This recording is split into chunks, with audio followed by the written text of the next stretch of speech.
ஒரு காலத்தில் 3 சிறந்த நண்பர்கள் இருந்தனர். டீம், டாம் மற்றும் லில்லி.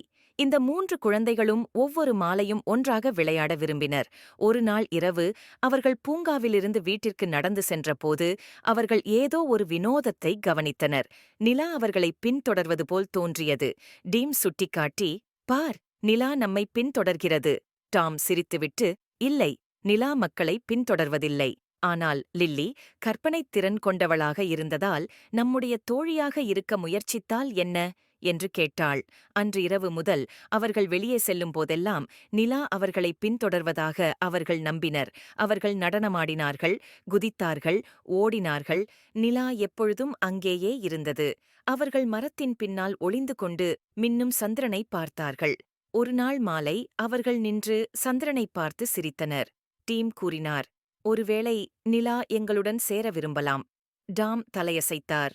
"ஆமாம், அது அங்கே தனிமையாக இருக்கலாம்." லில்லி சிரித்தாள். "இது எங்களுக்கு மிகவும் வேடிக்கையான நேரம்." எனவே அவர்கள் தங்கள் புதிய நண்பரான நிலா தங்கள் சாகசங்களைத் தொடர்ந்தனர். சில சமயங்களில் விஷயங்கள் எப்போதும் அவர்களுக்குத் தோன்றுவது போல் இருக்காது என்பதை அவர்கள் உணர்ந்தார்கள். ஆனால் அவை அற்புதமாக இருக்க முடியாது என்று அர்த்தமல்ல. விசித்திரமான யோசனைகள் கூட சிறந்த நட்புக்கு வழிவகுக்கும்.